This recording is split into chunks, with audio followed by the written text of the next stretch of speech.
치유는 예수님 안에 들어갈 때 역사가 일어나는 것입니다. 오늘 본문에 보면 어떤 한 아버지가 아들이 말 못하고 못 듣는 그런 질병에 걸렸어요. 그래서 예수님께 나와서 이 병을 고치고 싶었습니다. 그런데 마침 예수님은 그 자리에 없었습니다. 세 제자들과 함께 앞장에 보면 변화산에 올라가 있었기 때문에 나머지 9 제자들과 함께 있었는데 예수님께 애를 데리고 나왔지만 그 자리에 예수님은 안 계신 거예요. 그래서 제자들이 그들을 고쳐보았습니다. 그러나 그 병이 전혀 낫지 않았어요. 그래서 예수님이 내려와 보니까 서로 시비가 붙은 거예요. 서로 변론하고 싸우고 있었던 것입니다. 우리 아이를 그렇게 무시할 수 있느냐? 당신들이 우리를 속인 게 아니냐? 너희 주인 예수는 어디 갔느냐? 이렇게 하면서 서로 옥신각신 다투고 토론하는 그때 예수님께서 변화산에서 내려와서서 그 현장을 보고 그들에게 다가갔던 것입니다. 오늘 본문 17절, 18절을 우리 같이 한번 읽어보시겠습니다. 시작. 무리 중에 하나가 대답하되 선생님, 말 못하게 귀신 들린 내 아들을 선생님께 데려왔나이다. 귀신이 어디서든지 그를 잡으면 거꾸러져 거품을 흘리며 이를 갈며 그리고 파리해지는지라 내가 선생님의 제자들에게 내쫓아 달라 하였으나 그들이 능히 하지 못하더이다. 여러분 아마 이 환자가 이 아들이 단순히 말 못하고 못 듣는 그런 벙어리 들린 그런 병이 아닌 것 같아요. 사실은 병이 깊어요. 어떤 세력에 한번 사로잡히면 말입니다. 자기 정신을 잃어버리고 거꾸러집니다. 그리고는 거품을 막 물고 그리고 경련을 일으키고 눈이 돌아가면서 이게 사람이 아닌 거예요. 짐승 같아지는 거예요. 얼굴이 창백해지고 근데 또 그 시간이 딱 지나면 언제 그런 내가 발작을 일으켰나 싶었을 정도로 정상적인 사람으로 또 돌아왔던 것입니다. 여러분 우리가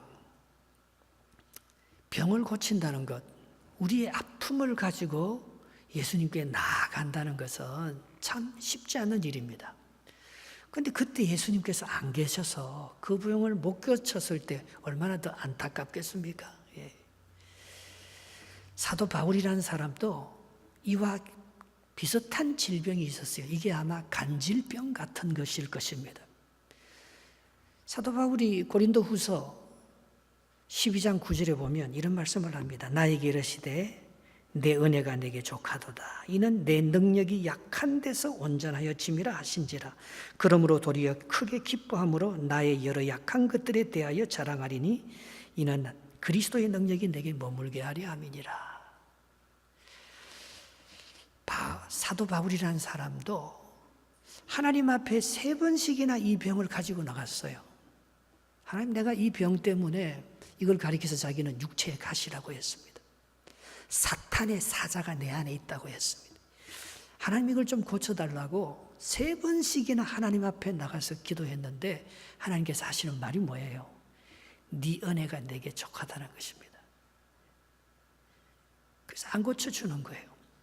그런데 가만히 보니까 그 병을 가지고 예수님께 나갔는 그 자체가 치유예요.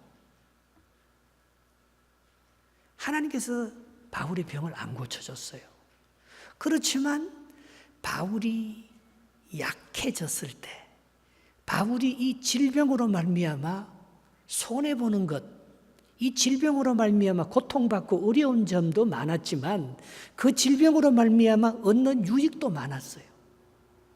자기를 내려놓고 자기 힘으로 살지 아니하고 하나님의 능력을 덧입어서 사는 그런 사람이 되었다는 것입니다. 여러분, 우리는 질병과 고통이 아니면 하나님 안 찾습니다. 우리가 어렵고 위험한 지경에 들지 않으면 하나님 앞에 나가서 기도하지 않습니다. 내 힘으로 다 할 수 있는데 뭐요? 내 능력으로 살아도 이 세상에 부족함이 없는데 무슨 아쉬움이 있어서 주님 앞에 나가서 기도하고 하나님을 의지하겠습니까? 안 하지요. 그러나 이 아버지가 자기 아들이 간질병이 들려서 이렇게 힘든 상황이 있으니까 예수님 앞에 나와서 고쳐달라고 하는 거 아니에요. 그런데 제자들이 못 고쳐주니까 화가 나고, 그 정말 자기 아들을 생각하면 하나님이 원망스럽고 정말 그랬을 거 아니에요. 왜 내 아들에게 이런 병을 줬어? 내 아들이 이렇게 고통받게 하고 우리 가정이 이렇게 힘들게 만들어주느냐. 병자 한 사람만 있어 보십시오. 집은요 다 우울합니다. 한 사람만 고통받아 보십시오. 그건 전체 가정의 고통이고, 참 하나님이 너무 원망스럽고 힘든 경험을 지금 하고 있는 거예요. 그런데 예수님을 만났다고 병이 고쳐지는 것이 아니고 예수님 안에 들어가야 병이 고쳐집니다. 이 연약함을 가지고 예수님의 능력을 덧입어야 병이 고쳐진다는 것입니다. 그 다음 절 2절 한번 보겠습니다. 19절 20절입니다. 본문 시작. 대답하여 이르시되 믿음이 없는 세대여 내가 얼마나 너희와 함께 있으며 얼마나 너희에게 참으리요 그를 내게로 데려오라 하시매 이에 데리고 오니 귀신이 예수를 보고 그 아이로 심히 경련을 일으키게 하는지라 그가 땅에 엎드러져 구르며 거품을 흘리더라. 여러분, 병을 고치는 데는요 그 병과 대면을 해야 돼요. 제자들 앞에 이 아이를 데리고 나왔을 때는 이 아이가 발작을 하지는 않았습니다. 그런데 예수님을 보니까 지금 발작하는 거예요. 문제가 드러나는 거예요. 이 아버지가 얼마나 부끄러웠겠습니까? 이 아버지가 많은 사람들이 보는 앞에서 이 자식이 그렇게 거품을 흘리면서 얼굴이 창백해지면서 발작하는 모습을 보고 얼마나 창피했겠습니까?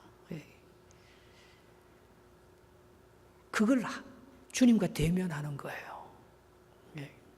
사실 우리 안에 얼마나 많은 상처와 부끄러움이 많습니까? 그걸 우리가 남들 앞에 내놓을 수 있어요? 안 내놓지요. 그걸 가지고 예수님께 가지고 나와서 예수님 앞에 내가 이런 놈이라고, 우리 아이가 이런 지금 상황에 아픈 상태에 있다고 그걸 다 이렇게 보여줄 수 있는 사람이 몇 명이나 되겠습니까? 그걸 내놓기가 힘든 거예요. 그걸 드러내기가 힘든 거예요. 사실 그걸 용기 있게 드러낼 수 있으면 벌써 반은 고친 거죠. 내 안에 있는 부끄러움, 내가 아무에게도 드러내고 싶지 않는 그 상처와 아픔들을 주님 앞에 나아가면 주님께서 내 속에 들어오는 것입니다. 그래서 오늘 여기 치료의 방법이 여기 벌써 다 나와 있어요. 예수님께서 이 사람을 어떻게 치료하는지 19절에 다 나와 있어요. 19절 한번 보시기 바랍니다. 믿음이 없는 세대라는 것입니다. 왜 제자들은 못 고치고 예수님은 고치겠습니까? 예수님 안에는 믿음이 있는 거예요. 예수님이 보기에는 이 질병이요 아무것도 아닌 거예요. 하나님의 손 안에 있는 거예요. 능히 예수님은 이 질병이 하나님께서 이 사람을 다루시는 하나님의 능력의 손 안에 있는, 능히 예수님은 이게요 믿음으로 이 질병이 보이는 거예요. 그 제자들은 왜 못 고쳐요? 흉내내는 거잖아요. 카피본이잖아요. 카피는 능력이 없습니다.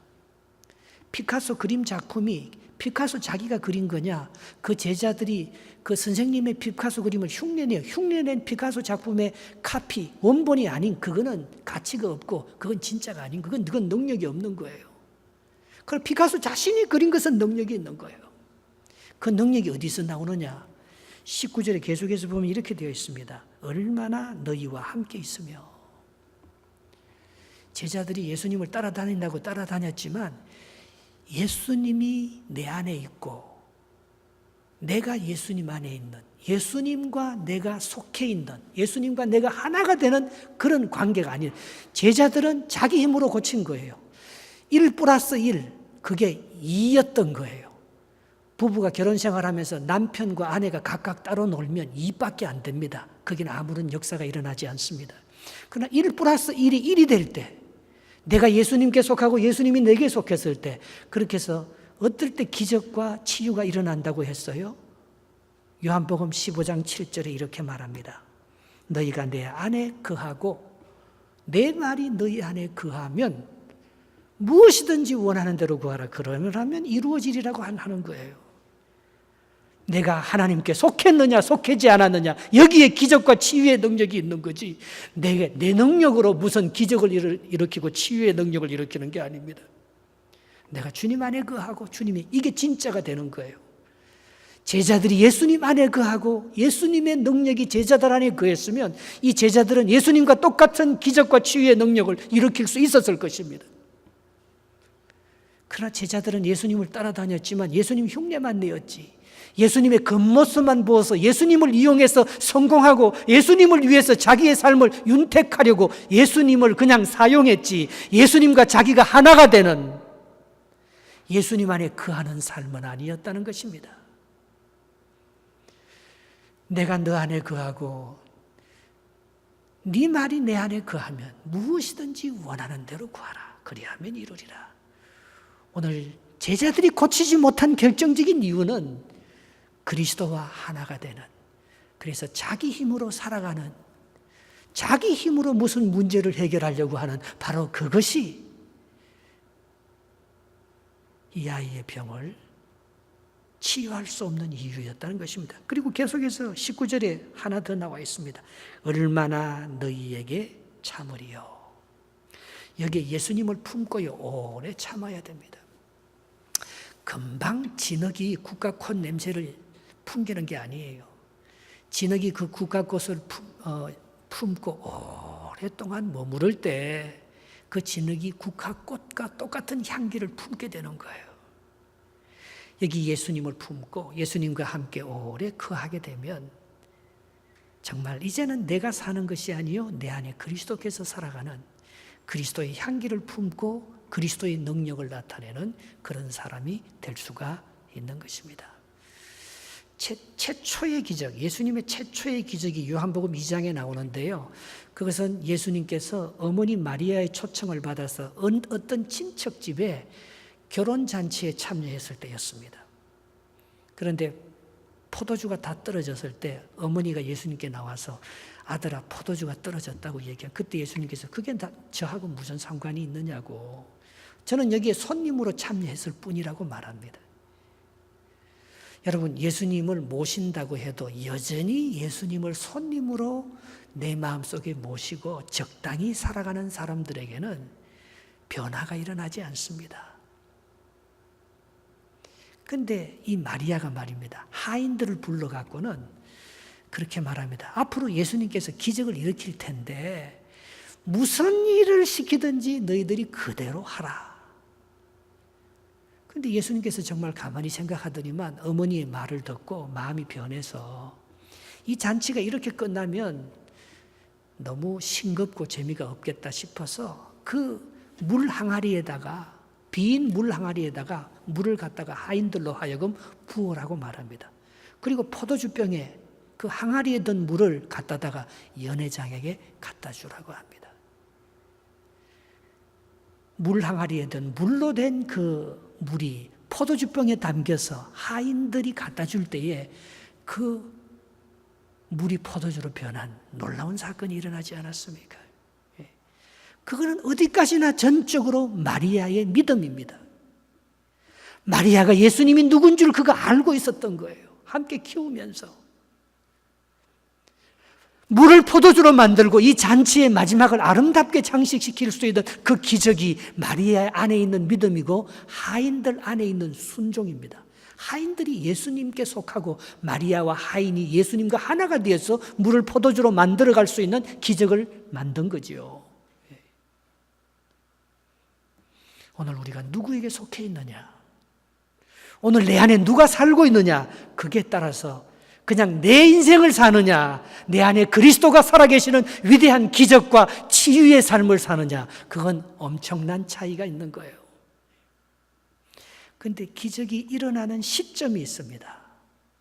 언제 기적이 일어납니까? 오늘 본문 21절입니다. 같이 한번 읽어보겠습니다. 시작. 예수께서 그 아버지에게 물으시고되 언제부터 이렇게 되었느냐 하시니 이르되 어릴 때부터니이다. 아버지가 기억하고 싶지 않는 한 사건이 있었습니다. 어릴 때 애가 아마 그 마루에서 떨어져서 아마 머리를 다쳤는지 모르겠어요.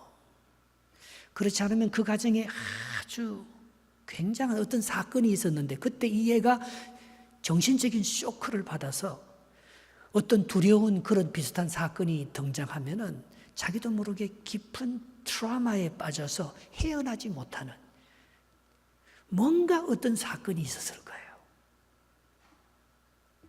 그래서 아버지가 생각하는 거예요. 생각하고 싶지 않는 그때를 생각하는 거예요. From childhood. 어릴 때부터 이 아이가 그랬습니다. 그걸 얘기하는 거예요. 여러분, 제가 제일 좋아하는 성경 말씀이 하나 있습니다.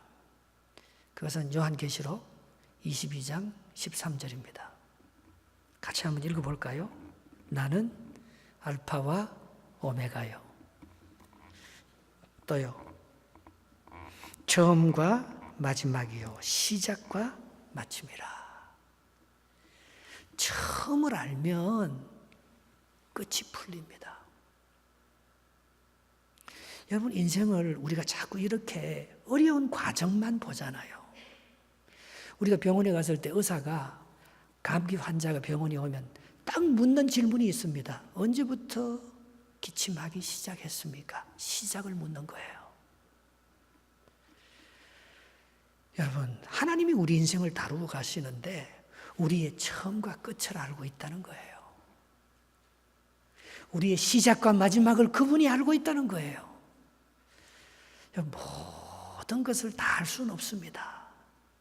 그러나 하나님이 이 세상을 만들 창세기와 요한계시록을 알고 있는 거예요. 하나님이 나를 만드셨고 내가 마지막에 하나님 나라에 가서 안길 것을 아는 거예요. 그러면 중간에 어떤 것도 다 풀립니다.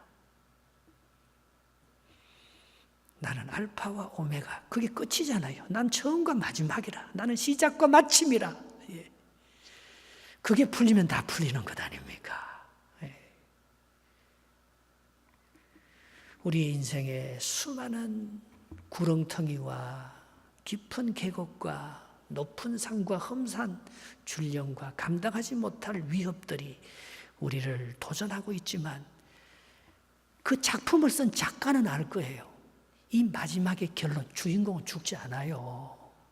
주인공은 과정에 잘못되어도 어려움을 당할 뿐이지 죽은 것 같아도 또 살아있어요. 하나님께서 그렇게 우리를 다루신다는 거예요. 우리가 처음을 알면 마지막을 풀 수 있습니다. 마지막을 알면 중간의 실타리는 중간에서 안 풀려요. 꼬여서. 마지막에서 풀면 끝에서 붙잡아서 풀면 풀립니다. 오늘 우리의 문제의 시작, 우리의 질병의 시작, 우리의 상처의 시작, 우리의 아픔의 시작, 그게 어디서부터냐 말입니다. 하나님께서 이렇게 말합니다. 나는 빛도 짓고 어둠도 지었다. 나는 너를 축복하기도 하고 너에게 고통도 준다.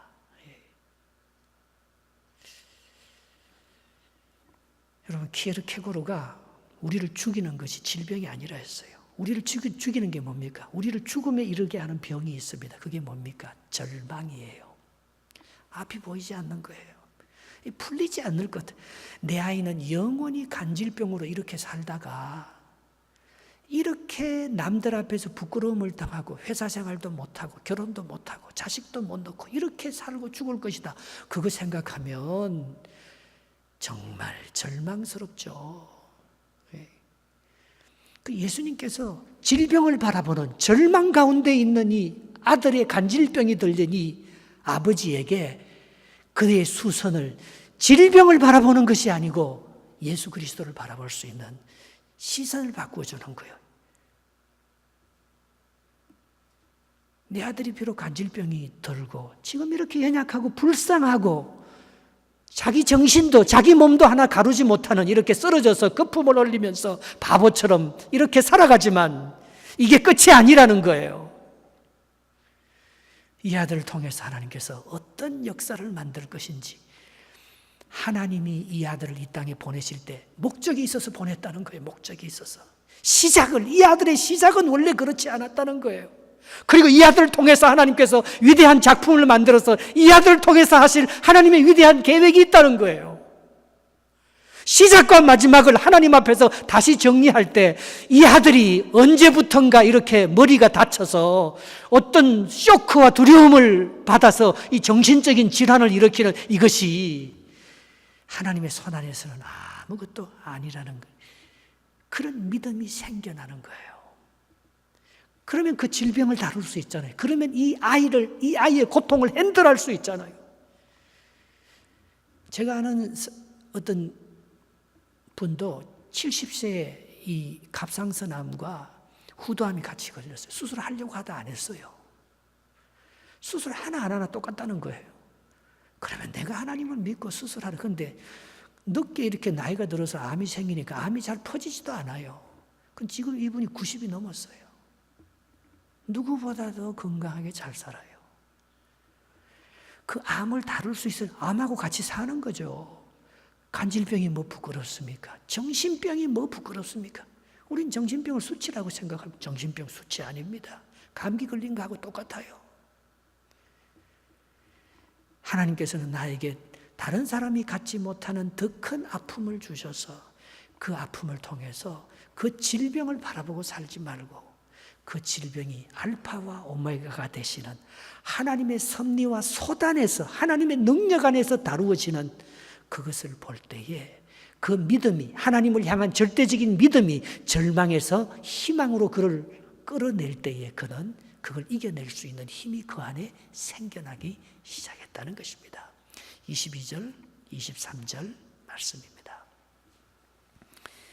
22절 보겠습니다. 시작. 귀신이 그를 죽이려고 불과 물에 자주 던졌나이다. 그러나 무엇을 하실 수 있거든 우리를 불쌍히 여기사 도와주옵소서. 23절 같이 읽읍시다. 시작. 예수께서 이러시되 할 수 있거든이 무슨 말이냐?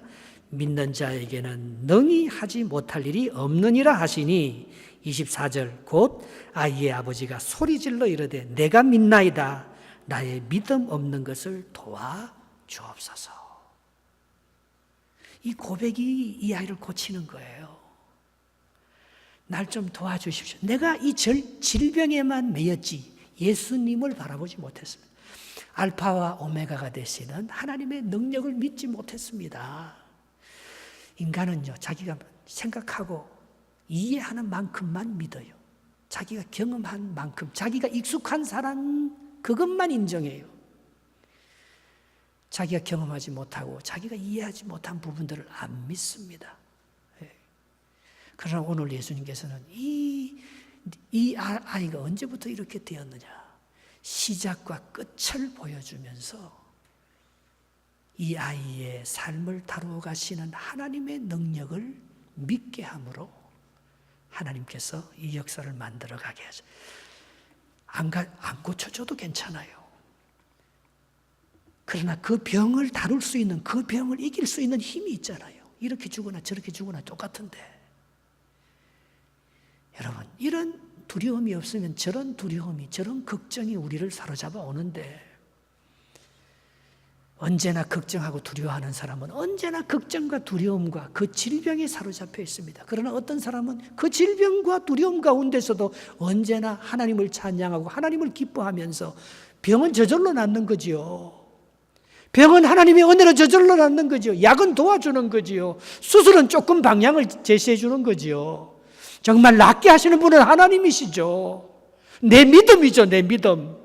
하나님께서 나에게 주시는 그 희망과 기쁨과 능력이, 이 병을 다루고 이길 수 있는 그 힘이 오늘 그 질병이 아무것도 아닌 알파와 오메가가 되시는 하나님의 능력 안에서 그것을 다루어 나갈 때에 좀 도와달라는 거예요. 내 생각과 내 경험을 뛰어넘어서 나를 다루시고 나를 위해서 위대한 희망과 소망을 갖고 나에게 큰 기적과 역사를 베푸시는 그분을 향한 믿음을 바라보며 살아갈 수 있도록 나를 좀 도와달라는 거예요. 그때 믿음이 생기는 거예요. 내가 갖지 못했던 그런 위대한 경험, 기적을 맛보는 거예요. 다윗이 우리보다 고통을 덜 당했겠습니까? 똑같이 다윗이 당하는 고통이 얼마나 고통당했으면 이런 부르짖음을 합니다. 시편 22편 1절 2절에 다윗의 부르짖음입니다. 내 하나님이여 내 하나님이여 어찌 나를 버리셨나이까? 어찌 나를 멀리하여 듣지 아니하시오며 내 신음소리를 듣지 아니하시나이까? 내 하나님이여 내가 낮에도 부르짖고 밤에도 잠잠하지 아니하오나 응답하지 아니하시나이다. 근데 이게 다윗이 예수님 태어나기 전에 BC 1000년 사람 아닙니까? 근데 예수님이 십자가상에서 이와 똑같은 기도를 하십니다. 나의 하나님 어찌 나를 버리시나? 엘리 엘리 라마 사박다니. 이게요 예수님이 한 기도가 아니고 다윗이 한 기도예요. 그러나 다윗은 이 절망의 부르짖음 속에서 시편 22편을 집에 가서 한번 읽어보십시오. 그거는 예수님께서 십자가에 못 박혀서 당하는 고통의 현장을 보고 다윗이 예언하는 것과 똑같아요. 다윗이 당하는 고통이 아니고 그것은 인류의 모든 죄와 고통의 문제를 해결하시는 예수님의 메시아적인 사역을 예언하는 예언적 고통이었어요. 내가 당하는 고통과 질병이 욕된 고난으로 끝나버린다면 그게 무슨 의미가 있겠습니까? 다윗이 당하는 고통이 다윗의 고통으로 끝나버리면 무슨 소용이 있겠습니까? 다윗의 고통과 아픔이 다윗의 아픔이 아니고 바로 예수 그리스도를 통해서 인류 전체의 고통의 문제를 해결하고 우리의 죄를 사하시는 메시아적인 속죄의 사건이 되었다는 것입니다. 내가 당하는 고통이 내 아픔으로 끝나면 그게 무슨 유익이겠어요? 내가 당하는 고통이 내 아픔이 아니요 하나님께서 나를 위해서 우리 가문을 치유하시고 우리 자녀들을 축복하시고 우리 자녀들, 우리 후손들의 모든 아픔과 죄악을 사해 주시는 믿음의 고통, 예언의 고통으로 하나님께서 만들어주기 위해서 우리에게 그런 고통을 주시 알파와 오메가가 되시는 하나님의 사건으로 그걸 이해할 때에 다윗은 그 고통을 이겨서 위대한 메시아의 조상이 되었습니다. 욥도 똑같습니다. 욥기 23장 10절에 욥이 무슨 고백을 합니까? 그러나 내가 가는 길을 그가 아시나니 그가 나를 단련하신 후에는 내가 순금같이 나오리라. 옛날 버전에는 나의 가는 길을 오직 그가 아시나니 그가 나를 단련하신 후에는 내가 정금같이 나오리라 그렇게 표현했습니다. 하나님이 우리의 가는 길을 아시잖아요. 하나님이 우리의 아픔을 아시잖아요. 욥처럼 많은 고난 받은 사람이 있습니까? 그것도 억울하게 이유 없이. 그러나 욥은 알았습니다. 이 고난이 욕된 고난이 아니라는 것. 이 고난이 고난으로 끝마쳐서 내가 멸망당하고 모든 것을 잃어버린 것이 전부가 아니라는 것. 이걸 통해서 하나님께서 나를 단련시켜서 얼마나 위대한 하나님의 사람으로 만들어 가실 것이라는 믿음, 시선이 바뀐 거죠. 시선이. 전에는 고통만 봤는데, 전에는 절망 가운데 사로잡혔는데 이제는 그 고통을 다루시는 하나님의 손길, 그리고 나의 알파와 오메가 마지막을 위대하게 나에게 작품을, 나를 주인공으로 사용하셔서 이 드라마를 아름답게 마무리하실 하나님의 섭리와 계획, 하나님의 손끝을 보는 거지요.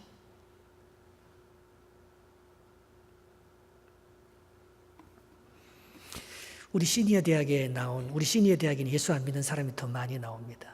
성당에 한평생 다니다가 90이 넘은 할아버지가 저기 키치네에서 이까지요.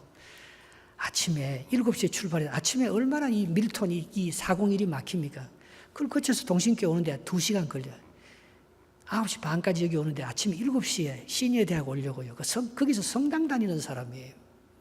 하루는 목사님 저한테 5분만 시간을 내주시오. 뭔데? 제 손을 콕 붙들더니만요. 목사님, 제가 동신교회 와서 배운 게 하나 있습니다. 뭔데요? 예. 제가 이 시니어 대학 나오는 것이 우연이 아니라 하나님께서 나를 여기 보냈다는 것을 제가 알게 되었어요. 그래서 요즘요, 자기 90이 넘은 사람이에요. 매 순간순간마다 하나님이 나와 함께 하고 계신다는 것을 느낄 때 내 삶의 자세가 바뀌어졌다는 거예요. 아, 얼마나 놀라운 고백이에요. 예. 그러면서 세인 제이콥 마을에서 자기가 일하고 있었던 맨날 달걀을 갖고 와서 줘요. 우리 시니어 스태프들에게 좀 주라고. 이렇게 우리 늙은 시니어들을 위해서 이렇게 수고해 주시는 분들 너무너무 고맙다고. 그 희망이 없으면 자기 부인도 죽고, 자기가 집을 지었대요. 그 집을. 부인을 너무 사랑해서 부인에게 바치려고 이 사람이 자기가 집을 지은 거예요. 얼마나 멋있게 지었는지 몰라요.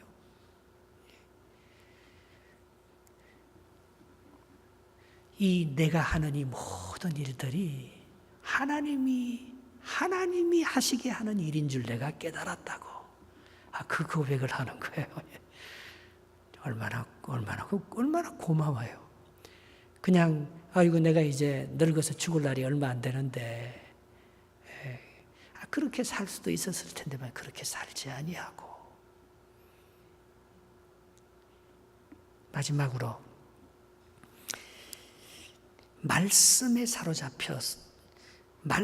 사로잡혀야지 귀신을 이길 수가 있습니다. 나를 사로잡고 있는 온갖 어둠의 권세와 세력들을 이길 수 있는 것입니다. 그래서 예수님께서 이 사람을 치료할 때 말씀으로 사로잡는 거예요. 말씀으로 치료하는 거예요. 오늘 본문 25절, 26절 한번 읽어보겠습니다. 시작. 예수께서 무리가 달려와 모이는 것을 보시고 그 더러운 귀신을 꾸짖어 이르시되 말 못하고 못 듣는 귀신아 내가 내게 명하노니 그 아이에게서 나오고 다시 들어가지 말라 하시매 귀신이 소리 지르며 아이로 심히 경련을 일으키게 하고 나가니 그 아이가 죽은 것 같이 되어 많은 사람이 말하기를 죽었다 하나. 귀신에 사로잡혀 있어요. 여러분 우리는요 어딘가 사로잡혀 있어요. 나도요 내가 사로잡혀 있는 그것을 끊기가 정말 어려워요. 나도 모르게 가만히 기도 생활 안 하고 말씀에 사로잡히지 않으면 나도 모르게 그게 끌려가 버립니다. 나도 모르게 내 옛 습관과 못된 자에 내 썸뿌리에 사로잡혀 살아버리는 거예요. 그걸 못 극복해요. 내가 그걸 극복할 수 있는 유일한 힘이 하나 있다면은 날마다 하나님의 말씀에 사로잡혀서 내가 죽는 것입니다. 하나님의 말씀에 사로잡혀서 내가 안 죽고는 내가 내가 살아오던 방식 거기에 사로잡혀서 뭔가 나를 누르는 세력이 있어요. 그게 사로잡혀서 나는 끌려다니면서 사는 거예요. 그냥. 그런 하나님의 말씀이 나를 꽉 잡아줄 때 말입니다. 내가 그걸 이기잖아요. 죄를 이기고 세상을 이기고 육신의 정욕을 이기고 내 인간적인 욕심을 이기고 하나님 주시는 말씀에 사로잡혀서 살아갈 수 있는 힘을 내가 얻잖아요. 그래서 마지막으로 제자들이 와서 묻는 질문이 뭡니까? 이것 아닙니까? 마지막으로 묻는 질문이 28절 29절 결론을 한번 봅시다. 시작. 집에 들어오심에 제자들이 조용히 묻자우되 우리는 어찌하여 능히 그 귀신을 쫓아내지 못하였나이까? 이르시되 기도 외에 다른 것으로는 이런 종류가 나갈 수 없느니라 하시니라. 그러니까 기도는 뭐예요? 기도하지 않으면 믿음이 안 생깁니다. 기도하지 않으면 내 방법대로 합니다. 기도하지 않으면 내가 주인입니다. 겟세마네 동산에서 예수님께서 기도할 때 처음에는 자기의 뜻을 이루기 위해서 기도했습니다. 그러나 기도를 하다 보면 어떻게 됩니까? 내 뜻대로 마옵시고 아버지의 뜻대로 하시옵소서. 이게 기도거든요. 내 뜻과 하나님의 뜻이 하나가 되는 거예요. 그게 기적을 일으키는 거예요. 나와 내가 주님 안에 속하는 거예요. 그게 기도를 통해서 하나님의 능력, 믿음이 생기기 때문에 기도 외에 다른 방법으로 하나님의 능력과 기적을 맛볼 수 있는 길은 없다는 거죠. 여러분 자녀들에게 줄 수 있는 최고의 축복은 기도밖에 없습니다. 애들을 맨날 라이더 해두는 것만 좋아하지 말고, 애들 좋은 대학 가서 뭐 성공하고 뭐 돈 많이 벌고 출세하는 것만 좋아하지 말고, 아이들을 위해서 기도해 주는 부모라 해야 됩니다. 자, 라이더 하면서 10초 기도하면 되잖아요. 10초요. 하나님 오늘 우리 세훈이가, 하나님 오늘 무슨 일이 있어서 회사를 가는데 우리 세훈이를 축복해 주셔요. 세훈이와 함께 해주시고 세훈이가 결정하는 모든 일에 주님이 동행해 주세요. 아멘. 그거 하는데 10초, 20초밖에 안 걸려요. 그러면 걔가요, 세상에 가서 돈, 사람들을 보지 아니하고 그 기도의 영을 받아서 믿음으로 그 회사를 다스릴 수 있는 주인공이 됩니다. 기도 외에는 진짜 더 큰 축복이 없다는 거예요. 여러분, 이번 한 주간 동안 우리가 특세합니다. 특세. 예. 지금 이제 리듬이 오늘 일부 예배 많이 나왔죠. 왜요? 빨리 깨니까, 빨리 잠 깨니까 지금 저절로 막 다 나왔잖아요. 일부 예배. 이제 내일 모레 계속 일주일 동안 일찍 잠이 깹니다. 그때 새벽기도 나오세요. 기도하고 시작하는 거예요. 한번 해보세요. 기적을 베푸시는가 안 베푸시는가, 내 삶이 바뀌는가 안 바뀌는가, 내가 가지고 있는 기도 제목을 하나님께서 역사하시는가 역사하지 않는가 테스트 해보세요. 기도 외에는 아무런 기적이 일어나지 않습니다. 내가 변화되지 않습니다.